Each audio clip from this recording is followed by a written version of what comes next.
Hello friends, welcome to my YouTube channel. प्यारे बच्चों, आज के इस वीडियो में आप सभी लोगों को क्लास 12 जीव विज्ञान का मॉडल पेपर है।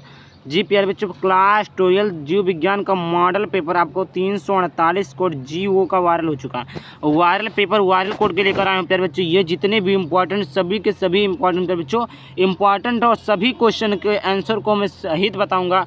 मतलब जितने भी प्रश्न इस पेपर में दिए गए हैं, जितने भी पेपर में प्रश्न आते हैं, उसको मैं हल सहित बताने वाला हूँ। जीव विज्ञान बायोलॉजी बहुत ही इंपॉर्टेंट वायरल पेपर आपके समक्ष लेकर आ चुका हूँ प्यारे बच्चों। 348 कोड जीओ का है, आप लोग रट लीजिएगा प्यारे बच्चों। 100% गारंटी की बोर्ड परीक्षा 2025 में आपको ऐसे ही क्वेश्चन ऐसे ही पेपर आपको देखने को मिलेगा। ये बहुत ही इंपॉर्टेंट क्वेश्चन है। और यहाँ पर देखिए प्यारे बच्चों, अगर आप इसको तैयार कर लेते हैं मतलब पूर्णांक 70 नंबर जो आपका होता है क्लियर हो जाएगा। प्यारे बच्चों, एक एक क्वेश्चन का आपको आंसर के साथ लेकर आया हूँ। और जितने भी क्वेश्चन हर साल कहीं ना कहीं की बोर्ड परीक्षा में पूछे गए हैं, और ये बहुत ही ज़्यादा इंपॉर्टेंट क्वेश्चन है प्यारे बच्चों। आइए देखते हैं, आपको कुछ समय कुछ निर्देशांक दिए गए हैं। 3 घंटे 15 मिनट, जैसा कि हर प्रश्न पत्र में रहता है। 3 घंटे आपको मिलेंगे, 15 मिनट आपको प्रश्न पढ़ने के लिए रहता है। नोट प्रारंभ के देखिए वही चीज़ें जो हमने आपको बताया कि 15 मिनट प्रश्न पत्र पढ़ने के लिए है। निर्देश पहला, सभी प्रश्न अनिवार्य है। सभी प्रश्न क्या है बच्चों, अनिवार्य है। दूसरा है कि आवश्यकता अनुसार अपने उत्तरों की पुष्टि नामांकित रेखा चित्रों द्वारा कीजिए। मतलब आवश्यकता अनुसार जो भी आपके मतलब नामांकित चित्र हैं उनको मतलब क्या है, उत्तरों की नामांकित रेखा चित्र, जितने भी क्वेश्चन के आंसर लिखना रहे तो जहाँ पर आपको चित्र का देखें कि आपको चित्र की आवश्यकता, वहाँ पर नामांकित चित्र बनाइए, अच्छे से चित्र बनाइए। मतलब अगर आप प्रश्न में चित्र को छोड़ देते हैं तो आपका नंबर कट जाएगा, उत्तर में नंबर को छोड़ देते हैं तो कट जाएगा। तीसरा है आपका प्रत्येक प्रश्न के निर्धारित अंक उनके सम्मुख, मतलब जो भी आपने प्रश्न पढ़ा इसके सम्मुख मतलब 1 नंबर, ऐसे आपको सम्मुख में नंबर दिया गया उसके सामने। आ जाइए, पहला आपका बहुविकल्पीय प्रश्न। बहुविकल्पीय प्रश्न का पहला क्वेश्चन आप लोगों के उपलब्ध है। सही विकल्प चुनकर अपनी उत्तर पुस्तिका में लिखिए। सही विकल्प चुनकर आपको अपनी उत्तर पुस्तिका में लिखना है। देखिए पहला क्वेश्चन आपका है, पहला क्वेश्चन है कि निम्नलिखित में से कौन सा आभासी फल नहीं है। क्या पूछा, आभासी फल नहीं है ये बताना है। तो देखिए मैं आपको 15 सेकंड का टाइम देता हूँ, आप लोग गिनिएगा, उसके बाद में उसके अंदर बताइएगा, नहीं बता पाते तो बताते हैं। 1 2 3 4 5 6 7 8 9 10 11 12 13 14 15। तो देखिए पहला आपका सेब, दूसरा है स्ट्रॉबेरी, तीसरा अखरोट, चौथा आम। तो इसका जो सही ऑप्शन है जो ऑप्शन नंबर डी, आम एक आभासी फल नहीं है। क्या है, आम एक आभासी फल नहीं। इसको आपको कॉपी में लिखना है। देखिए OMR सीट अभी कुछ कहा नहीं जा सकता कि OMR सीट आएगा कि नहीं आएगा। OMR सीट आने की संभावना भी है, संभावना भी नहीं। अभी जब क्लास 12 का मॉडल पेपर जारी होगा तभी बताया जाएगा कि OMR सीट आएगा या नहीं। दूसरा देखिए, दूसरा आपका कि प्रोटीन संश्लेषण के प्रारंभन हेतु प्राकूट है। पहला है AUG, दूसरा है UAG, तीसरा है UGA, चौथा आपका है UAA। तो इसका ऑप्शन नंबर ए सही है, AUG। क्या सही है, AUG। अगला प्रश्न देखिए, अगला क्वेश्चन है निम्नलिखित में से कौन सा एक जैव नवीनीकरणीय प्रदूषक है, मतलब जैव विघटित। पहला प्लास्टिक, दूसरा है एस्बेस्टास, तीसरा वाहित मल, चौथा ई कचरा। तो इसका ऑप्शन नंबर सी सही है, वाहित मल। चौथा आपका है कि घड़ियाल पुनर्वास केंद्र कुकरेल स्थित है। घड़ियाल पुनर्वास केंद्र कुकरेल स्थित है, कहाँ स्थित है। पहला है प्रयागराज में, दूसरा है लखनऊ में, तीसरा वाराणसी में, चौथा लखीमपुर खीरी में। तो इसका ऑप्शन नंबर बी सही हो जाएगा, लखीमपुर खीरी में, सॉरी लखनऊ में। कहाँ स्थित है प्यारे बच्चों, लखनऊ में। Option number B is correct option. अगला देखिए, निश्चित उत्तरीय प्रश्न। निश्चित उत्तरीय प्रश्न में आपका पहला है दूसरे का है टेपिटम। टेपिटम कहाँ स्थित है, इसका क्या तात्पर्य है। मैं टेपिटम कहाँ स्थित है, इसका तात्पर्य क्या है। तो देखिए टेपिटम परागकोश में स्थित होता है। कहाँ स्थित होता है, परागकोश में होता है।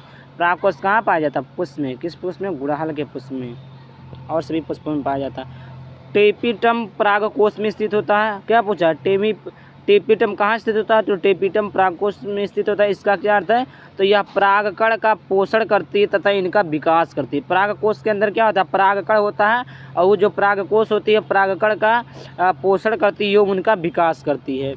आगे देखते हैं खा नंबर का प्रश्न। खा नंबर आपका, मेंडल ने मटर के पौधे में कितने जोड़ी विपरीत लक्षणों का अध्ययन किया? मेंडल ने मटर के पौधे में कितने जोड़ी विपरीत लक्षणों का अध्ययन किया? तो आप लोगों को ये क्वेश्चन भाली भांति मालूम होगा कि ये जो क्वेश्चन है बोर्ड परीक्षा में हर साल पूछा जाता है और क्लास 10 से ही क्वेश्चन का स्टार्ट होता है। और मैं अपने हर वीडियो में बताता हूँ कि जो क्वेश्चन आपका क्लास 10 से ही पूछा जाए वो बहुत ही ज़्यादा इंपॉर्टेंट होता है। तो देखिए यहाँ पर पहला आंसर दिया, मेंडल ने मटर के पौधे में 7 जोड़ी विपरीत लक्षणों का अध्ययन किया। कितने जोड़ी विपरीत लक्षणों का अध्ययन किया था? 7 जोड़ी। कितने जोड़ी? 7 जोड़ी। आगे का क्वेश्चन है गा नंबर का, किस पैथोजन के कारण हाथी पाँव एलिफेंटियस और रोग होता है? या पैथोजन किस संघ में संबंधित है? किस संघ में संबंधित है? तो प्यारे बच्चों इसका जो आपसे उत्तर हो जाएगा हाथी पाँव जो है फाइलेरिया यानी संघ निम्नोटोडा का परजीवी बाउचेरिया ब्रैंकाप्टी के संक्रमण में होता है। इसका ये उत्तर सही है। अगला आपका है घ नंबर का प्रश्न, आर डीएनए में आर क्या है? आर डीएनए में आर क्या है? तो उत्तर हो जाएगा प्यारे बच्चों कि डीएनए में पुनःसंयोजक रिकॉम्बिनेसेंट है। क्या है?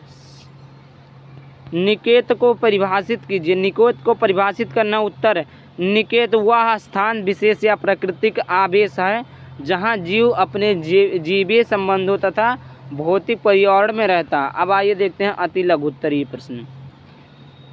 अति लघुत्तरीय प्रश्न आप लोगों का है तीसरे का IVF तथा GIFT यानी गिफ्ट एक प्रकार से पढ़ाते का पूरा रूप लिखिए। तो IVF का पूरा नाम इन विट्रो फर्टिलाइजेशन यानी हो जाएगा इन विट्रो फर्टिलाइजेशन।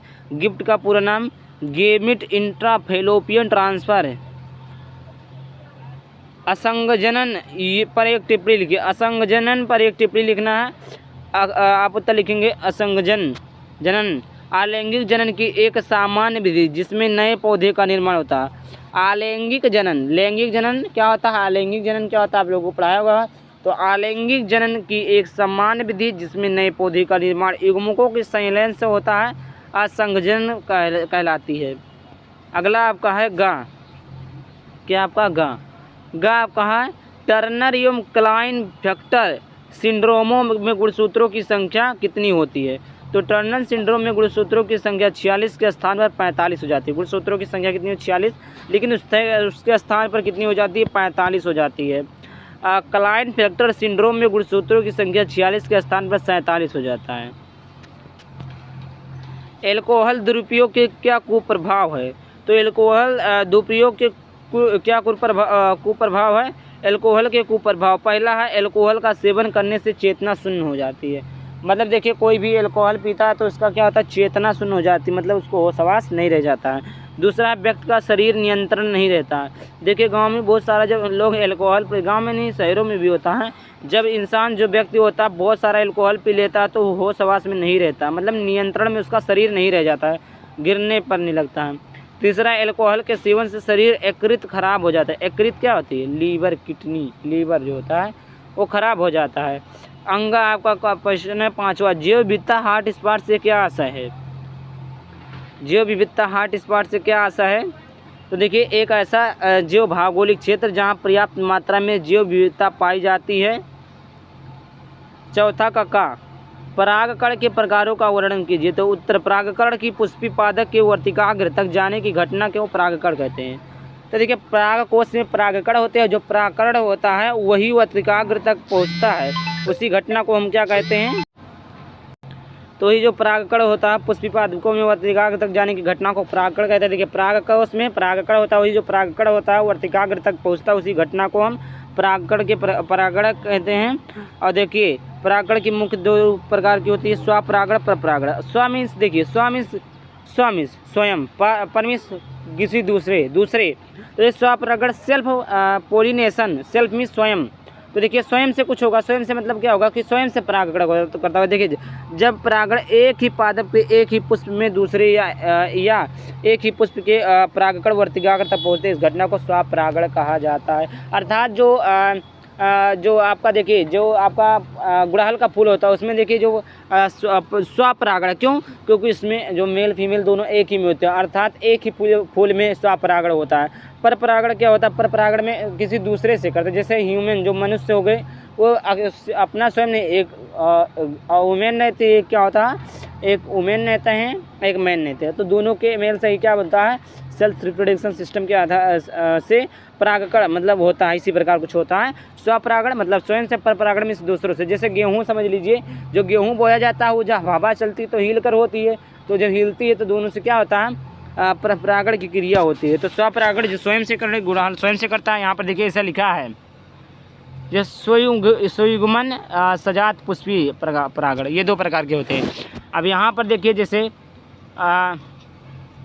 परागण जिस किसी एक पादप के परागण दूसरे पादप के वर्तिकाग्र तक स्थानांतरित होते हैं, तो इस परागण को परागण भिन्न भिन्न कारकों पर निर्भर करता है। परागण माध्यम के आधार पर निम्नलिखित प्रकार, जैसे वायु परागण जैसे कैसे होता है? गेहूँ धान में होता है। जल परागण, जल में जो पुष्प रहते हैं, जब जल इधर से उधर होता है, पानी बहता है, तो वहाँ पर जल परागण क्या होता है? कीट के द्वारा, जैसे कई पुष्प जो होते हैं सटते नहीं, तो एक कीट उस पर बैठता है, फिर उस पर जाकर बैठ जाता है, उसके द्वारा होता है। जंतु परागण होता है, पक्षी परागण होता है, जंतुकी परागण, चमगादड़ द्वारा परागण, ये सारी परागण होते हैं। अगला आपका है,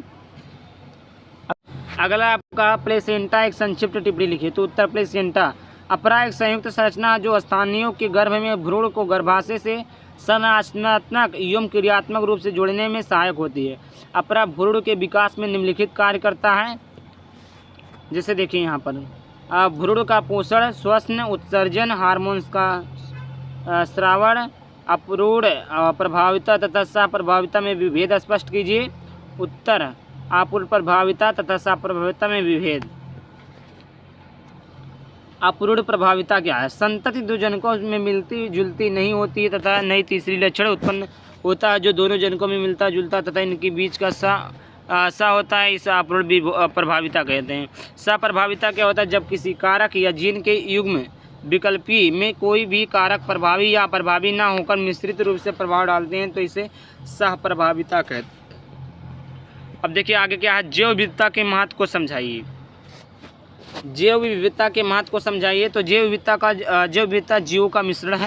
जैव विविधता क्या होता है? जीवों, इसमें जीवों का मिश्रण होता है। किसी स्थान की जैव विविधता में अनेक प्रकार की प्रजातियां के पौधे जैसे जीव जंतु सूक्ष्म जीव आदि पाए जाते हैं। जितने जीव उतनी भी भिन्नताएं एवं उतने ही अनेक अनुवांशिक लक्षण होते हैं। जैव विविधता पारिस्थितिकी का खाद्य जाल निर्मित करता है। स्तनधारी पक्षी, मत्स्य, मेढक, जीवाणु, विषाणु आदि जैव विविधता में समाहित होते हैं। जैव विविधता का महत्व, भोजन के स्रोत, आय का स्रोत, दूसरा है पर्यावरण संतुलन। उसके बाद में अगला आपका है विभिन्न प्रकार के तेल एवं औषधियाँ, ऑक्सीजन की पूर्ति, घरेलू उपयोग की वस्तुओं की प्राप्ति। अगला उद्योगों हेतु कच्चा माल।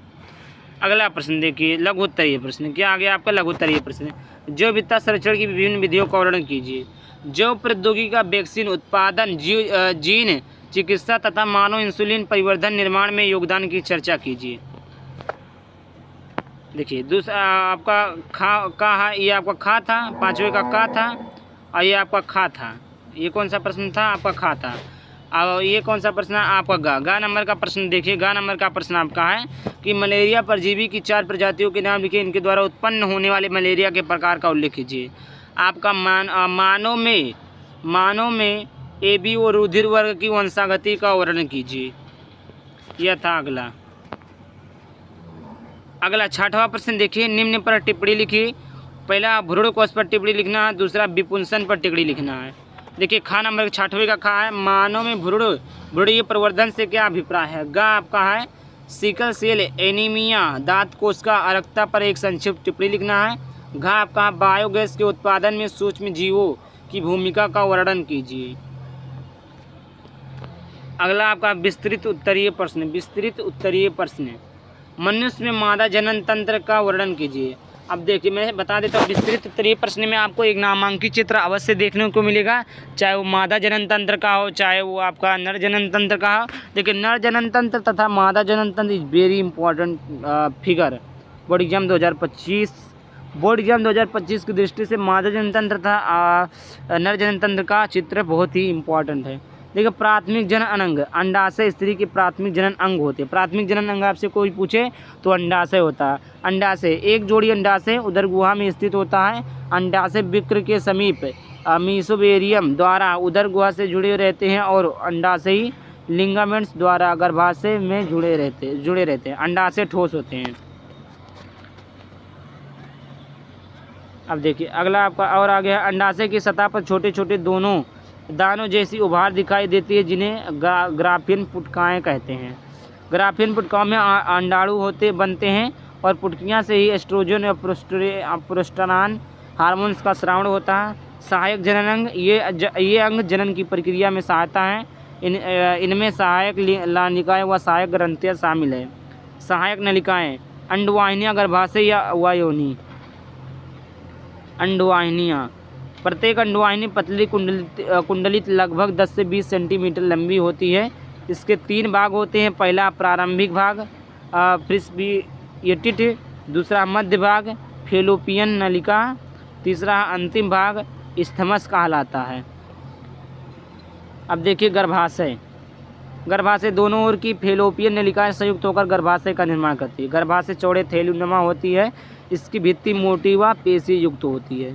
तीसरा योनि, यह लगभग 8 सेंटीमीटर लंबी नलिकारूपी पेशीय रचना होती है। योनि मादा जनन तंत्र छिद्र द्वारा शरीर से बाहर खुलती है। योनि को जन्म नाल भी कहते हैं। सहायक जनन ग्रंथियाँ, इस ग्रंथियों का स्रावण जनन प्रक्रिया में सहायता करता है। पहला स्तन ग्रंथियाँ, स्तन ग्रंथियों में शिशु के पेट हेतु दुग्ध का निर्माण होता है। बार्थोलियन ग्रंथियाँ, एक जोड़ी ग्रंथियाँ योनि के पार्श्व में स्थित होती है। अब देखिए ऐसे आपको पढ़ना पड़ेगा, टॉपिक होता है, सभी डिटेल में पढ़ने होते हैं। क्वेश्चन इंपॉर्टेंट है, आप लोग रट लीजिएगा। अथवा पुष्पी पादप में निषेचन पश्च घटनाओं की व्याख्या कीजिए। वह 8वां है आपका वंशागति के गुणसूत्र सिद्धांत का वर्णन कीजिए। 8वां है औद्योगिक उत्पादों के संश्लेषण में सूक्ष्म जीवों की भूमिका का वर्णन कीजिए। 9वां आपका प्रश्न, RDNA तकनीकी पर एक निबंध लिखिए अथवा समष्टि को परिभाषित कीजिए। इसकी विभिन्न पारस्परिक क्रियाओं का वर्णन कीजिए। इतना आपका इंपॉर्टेंट टॉपिक था जो कि इस पेपर में था। तो आई होप आपको पसंद आए तो वीडियो को लाइक कर देना, चैनल को सब्सक्राइब करना। चलिए मिलता है किसी नए टॉपिक के साथ, तब तक के लिए बाय बाय, थैंक यू, जय हिंद, जय भारत, वंदे मातरम।